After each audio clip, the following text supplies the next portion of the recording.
Contrast uncut, yeah, you know that's us. Where we only speak the real and the real rock with us. Where we motivate the people and politic on success. Oh no, we ain't DJ Khaled, but they swearing we the best.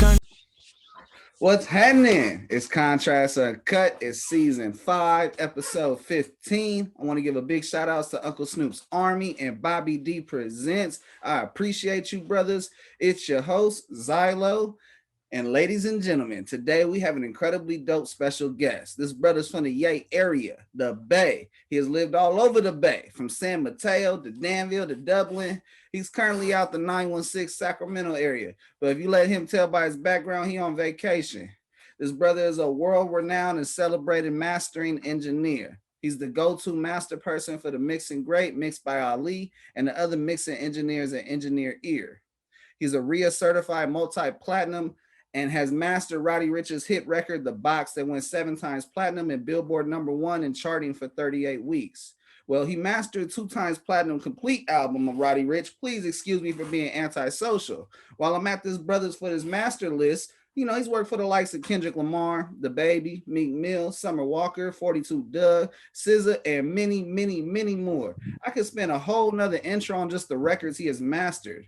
But what I've learned about this brother in a short amount of time is that this brother's hella dope. He spends times on huge records, but he takes and creates times for the new artists and giving them the same $1 million sounds. And if you ain't know who I got on the show by now, it's all good. We get all episode to chop it up with the brilliant mind behind the $1 million snare. I'm talking about Debt. How you doing, brother? What's up, man? What's up, Xylo? Thanks for having me. Absolutely, bro. Sure, it's an honor to have you that on. Intro, whew, I can't even fit in my own shoes after that. So, man, I just want to see the equipment. I bet it's, you know, lightly used because you're a master at what you do. So I use 100% of it. So time's the most finite thing we have on this earth, brother. I got to tell you from the jump how much I appreciate your time for rocking with me, the viewers and the listeners. Thank you, brother. No, thank you. Speaking of time, Depp, what's the normal 24 hours for you? Man, these days it's crazy. So there are no weekends. There are no schedules. I wake up to calls and messages from, people from all over the globe. Hey, can you master this? Hey, do you have this file? Hey, we did a mix revision on this. Can you master this? And so right when I get up in the morning, I'm seeing kind of like the events that I didn't plan for already unfolding. So I have a pretty good and like standardized booking process. So I like have myself booked out. Like right now I'm currently booked out 11 days. So like you can expect, like if you want to master here, you'll probably have to wait 11 days. But then the reason that it's like that is because I have so many partnerships with engineers and labels and that kind of thing that are unfolding, that I need to be able to have that little bit of slack to like fit them in. So like when the people hit me up and they're like, hey, this record drops tomorrow, we need you to master it today. I want to be that person that says, like, if I say I'm going to do something, I do it, right? A reliable word in the industry. Like that's what you come to me for. If I say I'm going to do something, I do it. But I wake up and I spend time with my son and my wife every morning, and I'm blessed to be able to eat breakfast, lunch, and dinner with them. So that's what I do every day. I make sure to always, at least have that little, not little, but like that big balance. So yeah, that big tie with my family. Like I'll work all day, but those times eating breakfast, lunch, and dinner with my son, like that's what's most valuable to me, right? So like I try to like optimize my time according to like how I value stuff. And so it's really important to me to be able to like be a reliable force in the industry, but like be able to focus on, you know, what and who I truly love, if that makes sense. Absolutely, because it keeps the reset button available, and that's what keeps the longevity in what you do thriving. Exactly. Like, so I haven't taken the last time I was on an actual vacation was in 2019, just because of how busy it is. But I learned from people wiser than me, like I need to be able to take a vacation at any time of day. And whether that's through like meditation or just stepping out and looking at the trees for 15 minutes, like that to me also helps with that kind of reset. Mm.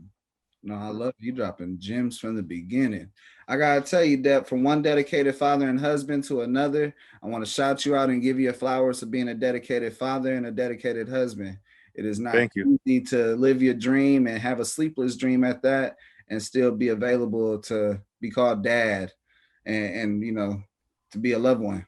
Yep. I appreciate that. No, all love, brother. It's definitely a challenge. I got a quote, brother. You know, I try to take quotes to go with the spirit. The idea is I want you to talk about the quote, how it relates to you. Are you ready? Yes, I think. Life will put many red lights in front of you, but sometimes we push on the gas and trust God. Kendrick Lamar.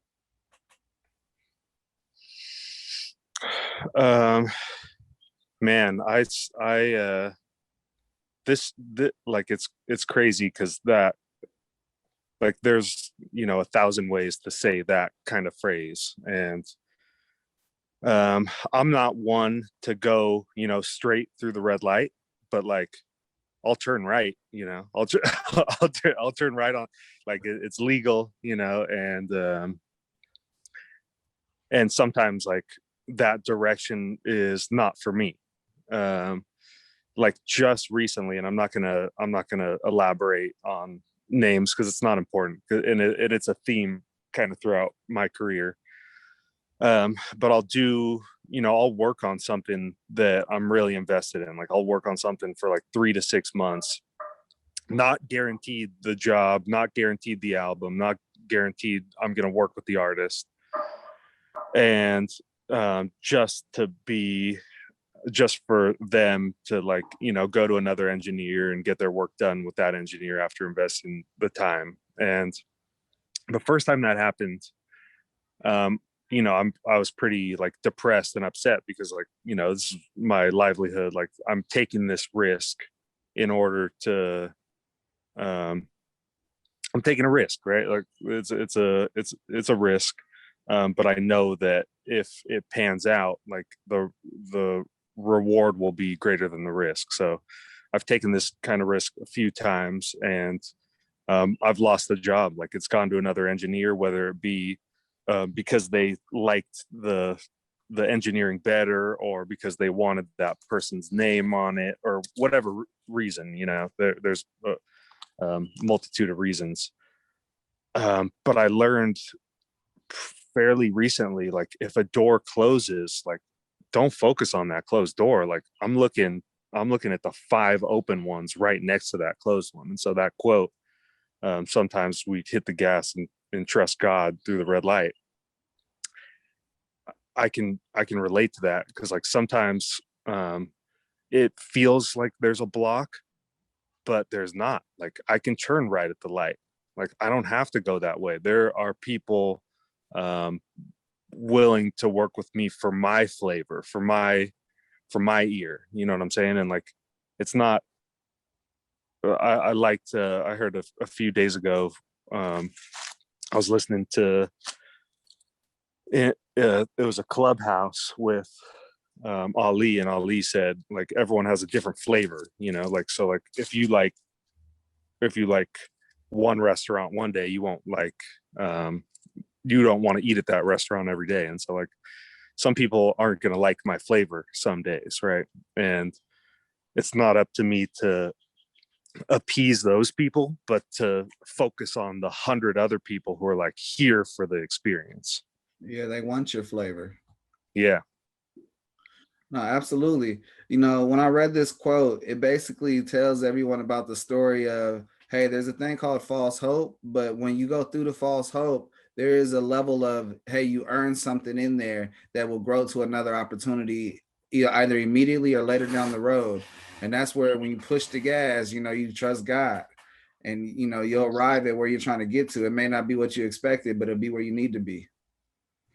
Exactly. And sometimes like I always thought that I always I didn't know until um, pretty recently in my adult life that like L didn't only stand for loss, but it stood for lesson. You know, like there's a lesson in there for me. There's something for me to extrapolate from what happened to where I could become better. Whether it's like, you know, and that goes for everything. It's like not only business, but like my relationships with my family, my how I operate in the world around me. Like there's lessons in everything that I do, and if I have an open enough mind and I put my ego to the side, I can actually learn from those things. See, I'm gonna throw another mention of that lost lesson. It's a part of life, and life will definitely teach you a lesson every step of the way. I like that. Speak, Life on life's terms. yeah, for real. Speaking about the music game, did the game choose you or did you choose the game? I don't know. That's a. I think it's like a little bit of both. I think in the beginning, um, I think it chose me, but then like there were turning points in my life, in my career, where it was like I had to choose it. Like it wasn't going to keep coming back for me. You know, like I had, at one point I had to like dedicate myself to the game, um, in order to stay in it. Mm. What was your confirmation that music is what you're supposed to do? Like, you know, those turns, when did those, like, you know, what was your first confirmation from a turn that you made a right turn and not a U-turn? I don't know, man. I've been doing this since I was 12 years old. So like I was lucky to grow up with a dad and a grandfather who just had this love for music.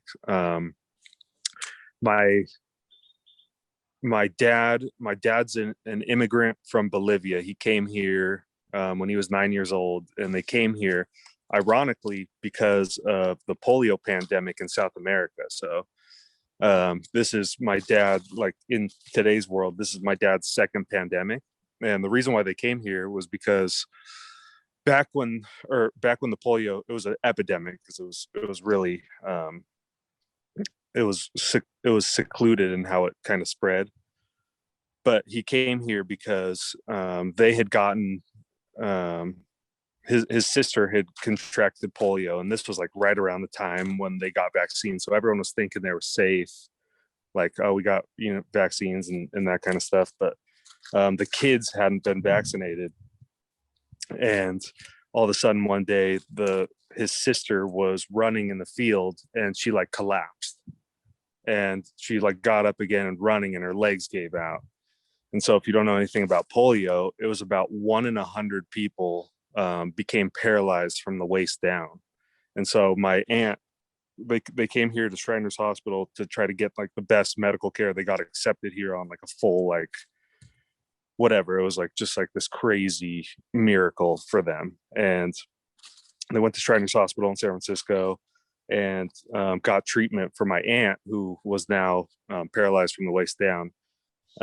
She is now, she's still alive and she lives like a full normal life. She's been paralyzed since she was 2 years old in a wheelchair, Wow. from that virus.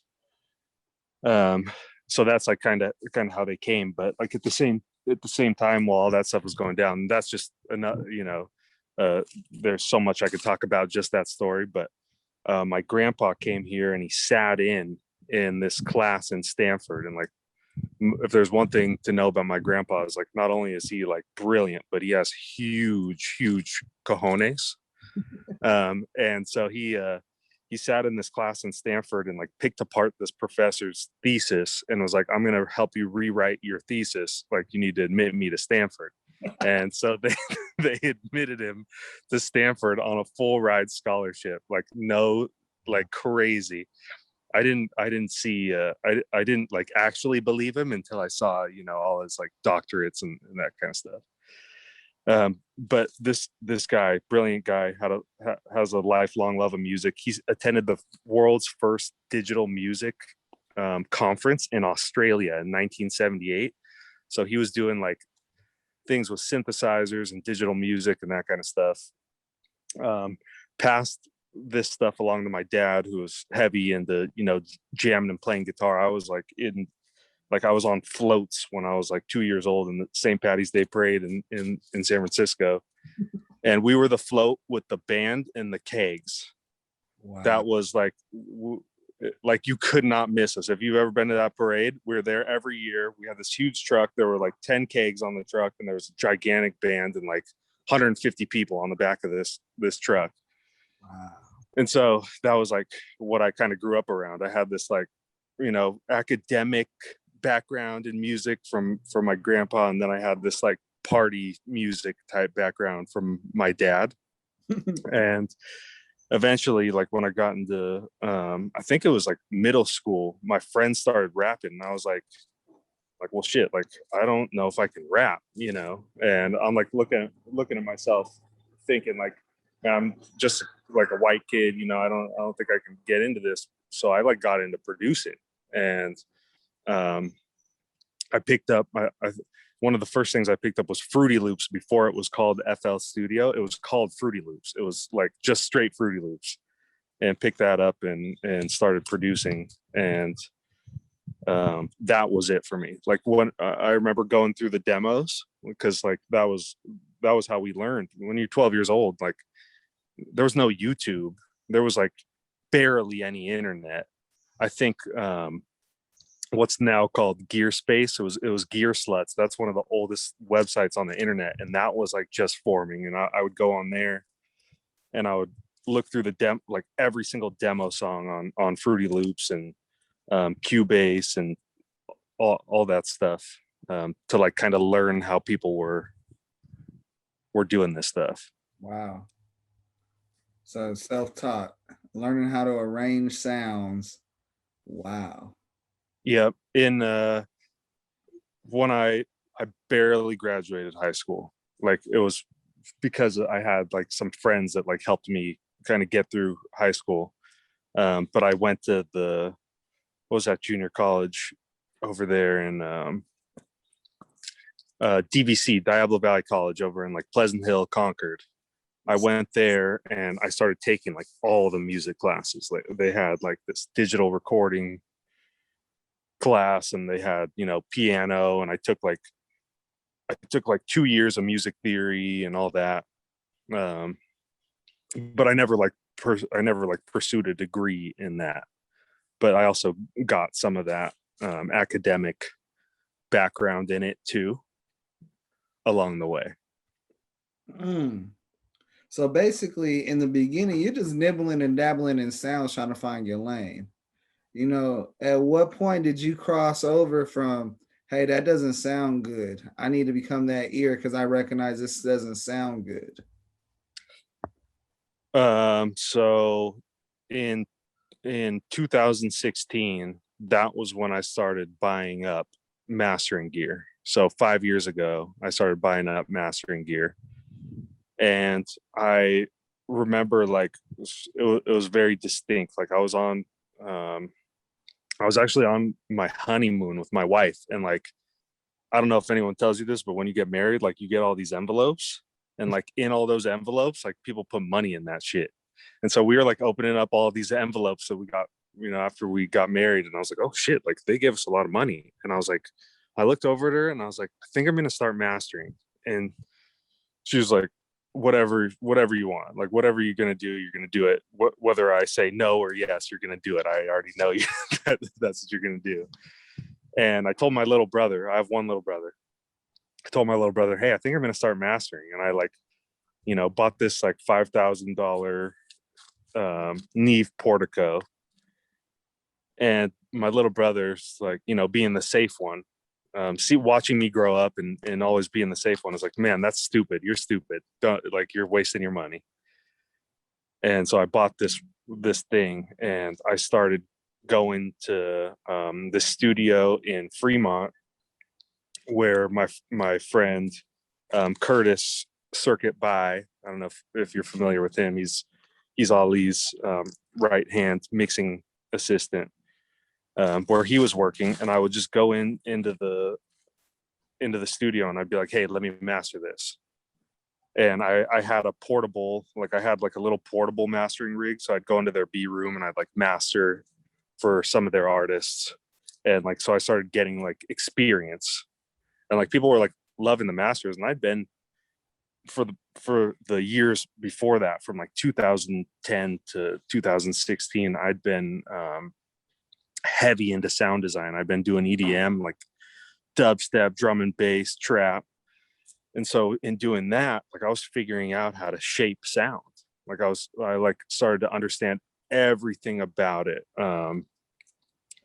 Voltage, like I like found out that like sound was energy, and I started like really being able to like figure out how to make anything sound like anything, because that's what you do in EDM. So like when people were bringing their stuff to me, the first masters I did, people were like, wow, these sound amazing. They sound way better than, what we had been doing before. And that was like where I kind of got that start into mastering. It was just one day a decision. Hey, I'm going to buy some stuff. Oh, wow. It was a decision before that I want to give credit to your wife. You got married. Yeah. I didn't think that was going to happen too, but God damn, she pressured me into that one. I'm happy I did. I always thought that it was like, I was raised thinking things wrong. Like I thought it was the girls' day, but it was actually one of the happiest days of my life too. Like seeing all my family there. Like it's actually one of the only days that I feel like all of my family was together. Like all of my family was together. So it was important to me too. And like some of those family members are not here with us anymore. So I'll always remember that day. Hey, I'm with you on that, brother. When I got married, I had that same type of ordeal, but I was managing a restaurant, like a pizza restaurant, and they only gave me 3 days off, like legitimately 3 days off. And I had to get married and have a honeymoon and come back on Monday to do inventory. And, but I will give credit to those owners. They gave me a pizza box, and my wife was going to throw it away, and there was an envelope inside the pizza box. So I can contest. There was I had the money in it. Damn, $1,000 inside the pizza box. My wife almost threw away. She was like, "Why would they bring a pizza box? Like, you're trying to get away from them." And yeah, I had stopped working for them a while ago. It's the reason why my stuff started to take off, because I stopped putting 50 hours into something that made them money but didn't pay me well. But yeah, and that time, I mean, I would have taken the time off over the pizza box with $1,000. Like going back, thinking about what's valuable. Come on. Whew. No, because see, my father-in-law is not around anymore. My older brother's not around anymore, and they're the ones that made that day special. So when you said that really touched me. I was like, damn, I have to speak on this, because that's a relatable moment that, for everyone that is straying away from marriage, you don't realize what occurs on that special day. It's a whole lot of come together, and it's a whole lot of growth. And then you got to grow up at some point. If you don't want to get married, that's cool. That's on you. Yeah. I still don't know if, I believe in the whole thing, but I'm glad I went through that experience, For sure. I feel it's always somebody that invests in an idea or puts someone in a position to reach their dreams, that sleepless dream. Who do we owe to thank you for investing into your dreams? So like there's I can't tell you enough how much Ali has done for my career, but if you really want to know who was behind me the whole time. There's 4 people that I've done music with in high school and up until now that we've like, it's a bond that's never been broken. And the first person who's always given me a chance and who, like, I will speak highly of and never talk bad about ever, ever, ever, and try to put this person's name in as many rooms as I can, is Curtis By. So my lifelong friend, this guy came over to my house when I was 12 and came over with like all these like bigger seniors, you know, in high school, and like tried to punk me for beats. And like after that, we became like, I was producing all his shit. He was rapping, and we've just made music together forever. Like we are lifelong friends. On top of that, Sirus Tagapor, he was Ali's former assistant. He also went to high school with us, and he was the one who like put my name in these rooms without me being there. Wow. And what's amazing is like earlier in life, like these guys would come over to my house and my studio in the bedroom or wherever I had the studio, and they would always try to like, we would always trade ideas, you know. So I was the first one in the area, like producing and making beats and like engineering and like figuring out how to do shit. So they always came over to me and like were like trying to figure out how I was doing stuff. And so they always felt like I had an ear for quality. And Sirus was the one who had originally had them send me that Kendrick record, the first one that I did that like helped like boost my career. So like for him, I can't thank him enough. And like this guy has also gotten like, I don't know if you've seen his walls, but we say plaxidasical. He's got he just got so many plaques, and he's just got such a great ear and so much talent. Him and Curtis, like they just have so much talent. And on top of the talent, there's no one that works as hard. So those two guys, like I just owe them so much, and I'm really inspired by their work ethic. There's one person who's always been Lil Bro, also Tyler Morikani. We'll shout him out too. He just assisted Sirus on the DDG album that came out. So the one that has, you know, Lil Yachty, Coi Leray, NBA Youngboy. He is just so dedicated to the craft, and I don't know if he's going to take an engineering path, but he's an amazing producer. And the same thing, he's never given up. So like, it's been 4 of us, went to the same high school in the same bedroom studios, trading the same ideas, who've just constantly been like helping each other grow, putting each other's names in rooms where we didn't exist or didn't belong. And like just built this small, tight team, like just filled with love. Like all of us, like just have so much love for each other. You know, I feel like that's a huge recipe of success, is build a village of people that will speak for you very well as if you were there. And when, you know, you have people that will go to bat for you like that, that's priceless. That's something that you could take for forever. You know, recently I was a part of a video shoot where we did Russ and Blast. And I don't know if you're familiar with Blast or Russ, but yeah, very familiar.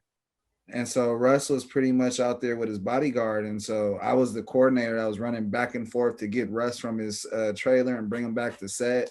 And so throughout the times waiting for Russ to come out, it's all good. You know, you got to get a certain look. I'm chopping it up with his bodyguard. And his bodyguard tells me that they're childhood friends. And he put everybody on in the same situation, that he allowed people to be great at what they're great at. And they went to bat for him the same way. And so when I hear dope stories like this, it contests to, 1, the relationships that you build, and 2, you know, you got to trust the foundation that you have. And, you know, being in the industry, the value of relationships are at an all-time high. You know, relationships will get you places money cannot. You know, what else can you describe about relationships? And you know, because I feel like without the growth and you having with your foundation, with your friends and their elevation, we wouldn't have what we have today. We don't know what we'd be missing from the energy of these master records. Yeah, I mean the relationships are, I mean, in life are just the most important things that we have. Like, I don't think it's mutual to just business, you know, like in life, my relationships are all I have, right? I'm not going to leave with any money. I'm not going to leave with any of my stuff. But I will leave with what imprint I left on those who were around me, right? So like, if I'm a piece of shit, I'm going to be remembered as a piece of shit. But if I like woke up every day trying to be of service to people, trying to be someone who like helped others and went above and beyond to just make people have a better time in this life, people are going to remember me like that. And so like the people that I've seen acting in their relationships do such a good job at that. And it's never like, for me, there's no one in the music industry that I look up to for their relationships. It's always people that, you know, are just like seemingly average that have like the most beautiful kind of lives, if that makes sense. So like I'll watch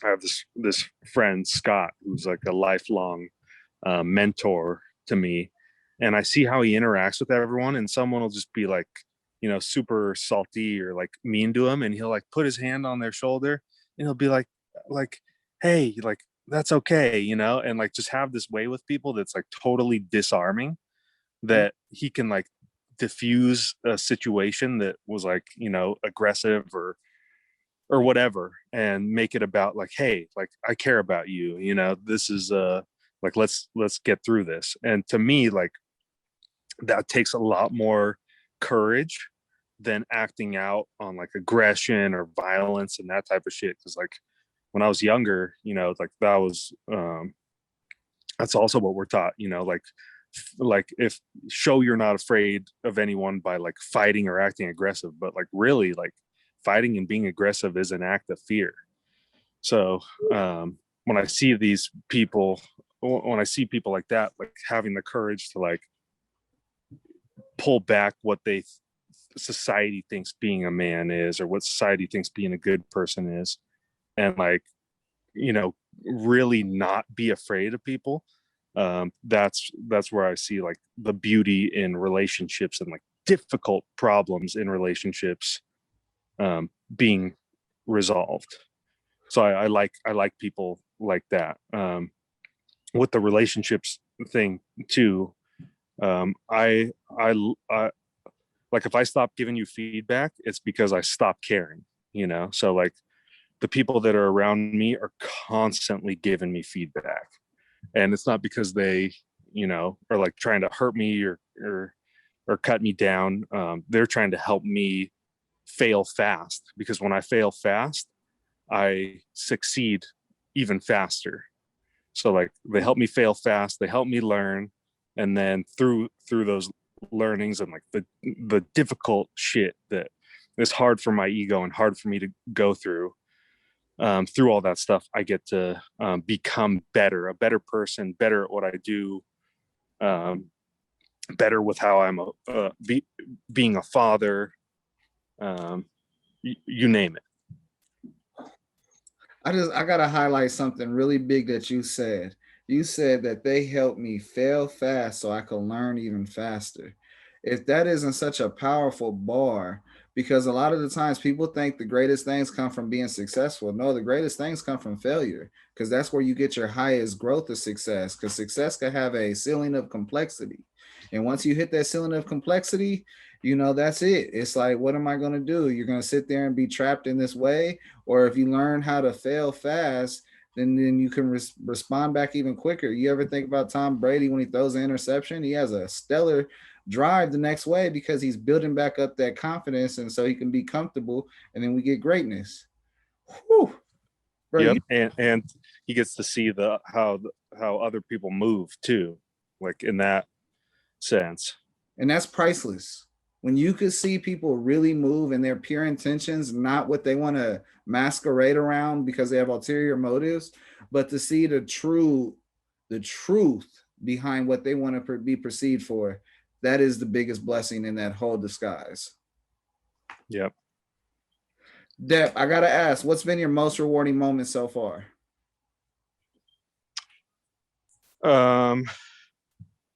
Honestly, it was the building of the studio on my property. So like I have a property up here in California, Northern California, that like, so when I was like faced with like, all right, do I, rent out a place? Do I rent out another place and like build the studio there?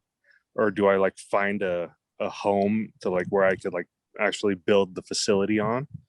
I think like having, I looked at like how this was being done around the world, and I saw people like Mike Dean, who, he has Travis Scott at his house, and they're mixing and mastering his album at his house, in his studio in his house. And his studio in his house is like one of the greatest studios in the world, in my opinion, because that's where those albums came out of. They were produced, mixed, and mastered in that room at this person's house. And so when I was looking at how I was going to do this, and looking at, how often people sit in and mastering, which is like not often, like no one sits in and mastering ever. Once they trust you, they kind of trust you, and they'd rather sit in the mix and have me send back the master and change stuff in the mix, right? But when I was looking at like everything, taking everything into account, it made the most sense to kind of like have my studio close by. And so like when we were talking earlier about having breakfast, lunch, and dinner with my family, like this is the only reason I'm able to do this. If I had the studio even 5 minutes away from my house, I would never be able to see my family. Like the days get so crazy sometimes that like I'd go to eat lunch and then I'd have to send a file, or that kind of stuff. So for me, that's been the most rewarding, is like being able to take what I value and make that efficient. Like, 'cause sometimes that's like you have to have that efficiency between work and life to like actually get the balance. I don't have time to commute. Like there's no time to commute. Like I have to maximize my time if I want to have the most time here. I love it, brother. I love it. It teaches a lot of people about what their priorities are wrong, because there's a whole bunch of perception of, where do people have it wrong at? And bro, the way how you structure your day, it allows people to see, hey, there is a right side of things if you really want to pursue what you're doing. On the flip side, what are a few things people got fucked up about a master? Can you elaborate? Basically, you said earlier about basically a lot of people don't know that the artist doesn't sit in there with the master. A lot of the time they focus on the mix because whoever they're sending the master to, they already trust in, and they're going to get that big sound back. So it's like, what do people have messed up, or what do they have wrong about what you do? I've talked about this a few times. So like mastering is like synonymous with like getting a record loud, but like I don't want it to be synonymous with just making something loud, because anyone can kind of make something loud. For me, it's like, how do I make it the most beautiful sounding wherever you're listening to it? And so like in today's world, we have all these DSPs, these digital streaming platforms that have different loudness normalization algorithms and codecs, and not one is the same. And as soon as one becomes the same, the other, Spotify will change their loudness codec to to something else. So it's always like kind of a moving target. So in the conversations that I've had recently with engineers who I really trust and really like our aim is to make something timeless. So 20 years from now, no matter what targets have been moved, no matter if I'm listening on like space drones in a 10.1 system in my backyard, I want that whatever I did to be able to be timeless, to be like, that is how it's supposed to sound every time I hear it. Like you hear, PYT by Michael Jackson. How long ago was that recorded? Like 30, 40 years ago? Like must be like 30, at least 30 years ago. It still sounds good. Even the one that's not even not the remastered version still sounds good. And it's because they were focused on just making great music rather than like, how loud can I get this? How, And how can I be bigger and louder than everyone else? when you say that about being louder and adding the warmth, the feeling, like in the same way in film, they post-production, they got to have the same temperature to it. As you add your temperature and flavor to your masters, is that more so a ear and a knob, or is that a science in making the stuff make sense? Because a lot of people go to school for it, other people, they have the gift of understanding. It's both. So like for me and engineers are different, and I remember I've always seen grown up like watching engineers be like, well, everything's different and everything has I'll use something different on every single mixer, every single master that I do, and I'm like kind of not like that at all. I'm kind of like, I don't see the differences in everything. I'm looking for the similarities in everything. So for me, what I know is that every song has a key and every song has a tempo. So like with those two things, if I know the tempo and the key, I can set my, I know what to remove, whether it's things being out of key surgically, and I know how to time my compressors and my limiters so that everything is being made loud with a certain like groove, if that makes sense. So, and then with that, like I know how my analog chain works, and like I try to have it standardized. So like if something's sent to me too loud, I'll gain stage it into my chain so that it's optimized for my sound. So like I'm not of the variety that's like looking for the differences and everything. I'm looking for the similarities. That's the science part. The art part is where, okay, I have everything dialed in. Now how do I make this beautiful? How do I make this like, there's a guitar strum that I really like that's coming out of the left channel. How do I really hear that guitar strum and have the listener like be pulled toward that guitar strum, and I'll like focus on elevating that element. And then I'll like really want the I want the vocalist to feel more center stage. So like to me, I think of it like as if I'm listening on a front and center at a live show, and I'll pull their mic stand forward closer toward me. And that's how I see it. Like I don't see it like, oh, I'm going to turn up the center 500 hertz. I'm like, no, pull the mic stand closer to me. And I know what button does that, I could vividly see this as like a whole performance, but you have like the strings to everything and you're moving the stuff so that it's arranged just right. And then you're running with it. And it's just like, I could just see it as if it was a TV show. That's phenomenal how you broke that down. And especially in like today's mastering arena, like I've mixed for a long time too. So when my approach to mastering is very, very similar to like how someone would mix. I just have less control of the multi-track, right? Like I'm being sent the 2-track stereo wave. And so like I'm trying to figure out how to like do these mixing techniques, but like without the multi-track.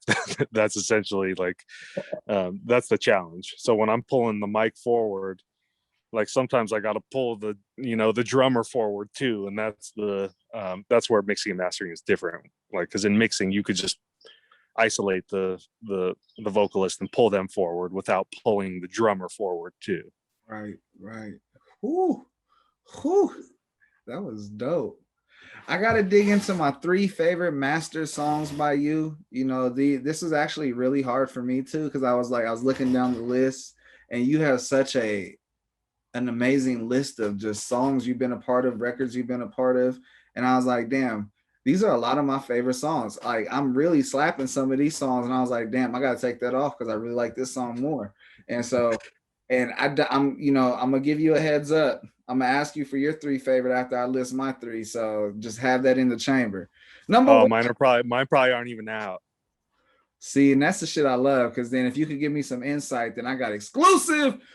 Number 1, The Box, Roddy Ricch. I gotta give The Box, Roddy Ricch. That that was such a huge record that initially when you heard it, you didn't know it was gonna do that, and then you fell in love with the record, and I feel like you did your thing in bringing out that entire album. Number 2, I love the 40 Gang, 42 Doug and Roddy Ricch. I have been slapping that. It has such a cool element of that rock sound brought into today's trap, and how they were able to melodically flow.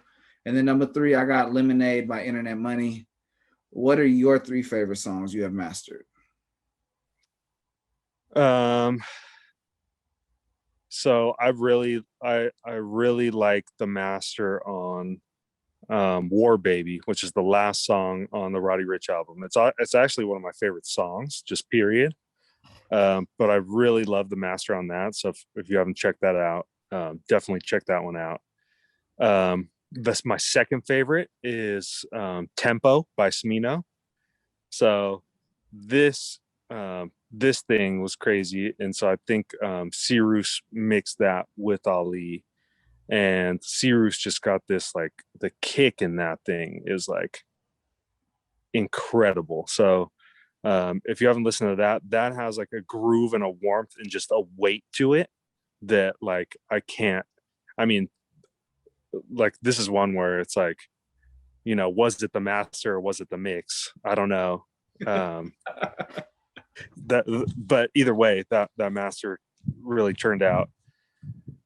And then I'd probably say some of this stuff. So there's one song that's out right now, but it's with this Colombian group called Tocao Club, and the mixes on here are from my friend Francesco, who I didn't know, but is like just has an incredible ear. So there's a project coming out, and everything on there sounds amazing. There's one record, I don't know if I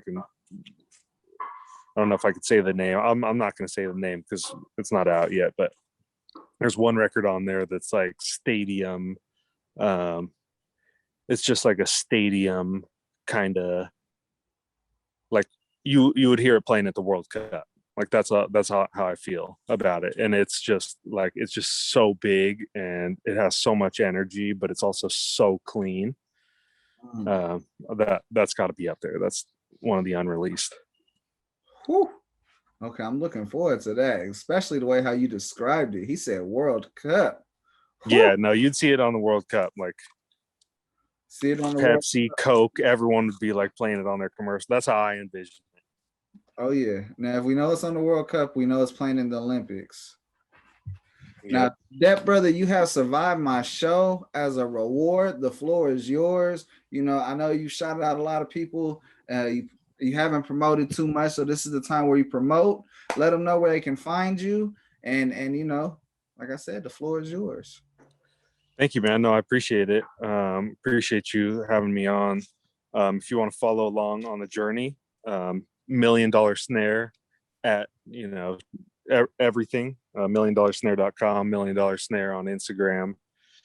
I will shout out, we have this we've partnered with Nico Beats and the Oasis music library, the Oasis sound library, and Cirrus Noise to bring together a beat pack, a one shot and a sample pack that we were aiming to have like the highest fidelity, most beautiful sounding samples available on the market. It's called Sounds from Santa Barbara. That actually drops tomorrow. I'll be kind of starting to promote that, but it was produced and mixed by Nico and Noise and mastered by me fully in all, beautiful, pristine 32-bit, recorded on some of the nicest gear on the planet, ran through the nicest SSL in LA, ran through my mastering gear. So that's a pack. I would definitely check that out. And then look forward to the future in either early 2022 or late this year. We're going to have an exact replica of my exact desk and my chain that you'll be able to rent out via VST. So look out for that. Wow. Yep. The only thing you don't get is my ear and my room. So apart from that, you'll have access to the exact same chain that I use on 95% of my masters. Hey, but they don't understand that 5% of that ear is the 100% of the value. Yeah, I'm trying to make it not. I'm trying to at least give you at least 50%. So that's where I think this will be it's different because the user will have control over their master, whereas some of the competition, like, you don't get as much control. So that's dope. Santa Barbara sound, whew. And then his own VSTs, whew. Hey, yep. Bro, on that note, my show is a little different. It's a little unique. They said over there I got to do segments, and I was like, all right, but I'm not going to do segments like them. And I'm like, how do I keep that same energy and close out? The viewers knows it's coming. I'm going to hit you with it. You got any questions for me?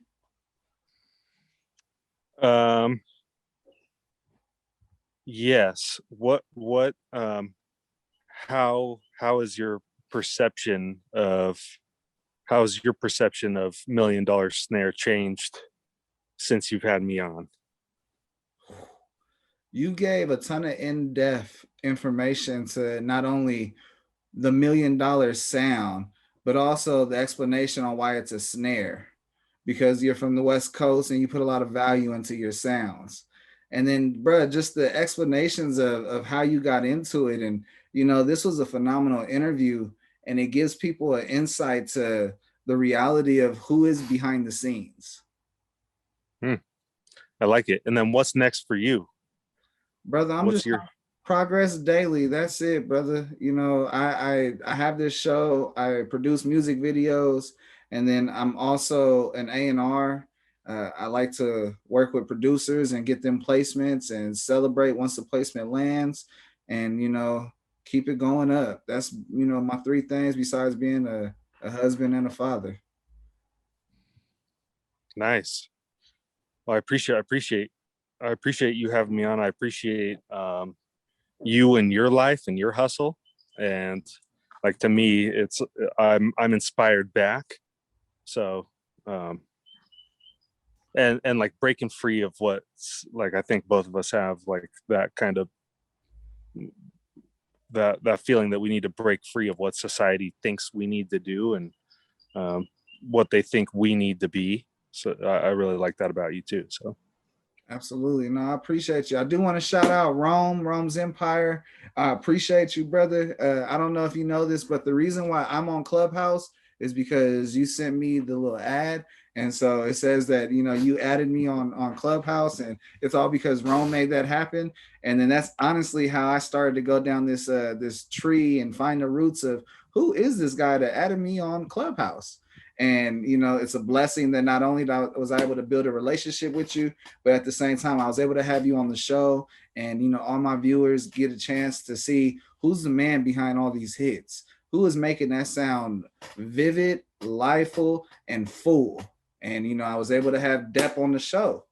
And on that note, it's Contrast Uncut. It's season 5, episode 15. Got to give a big shout out to Uncle Snoop's Army and Bobby D Presents, because I appreciate you, brothers. And I wouldn't be able to do incredibly dope shit like interview Depp about his history. And this brother let them gems fly. I'm talking about he had $1 million snares, $1 million diamonds, $1 million jewels dropping in this motherfucker. Thank you so much, brother, for coming on and just being transparent and a huge light to a background that has a lot of darkness. Thank you. Absolutely, brother. Take care. I appreciate you, bro. You too. Peace.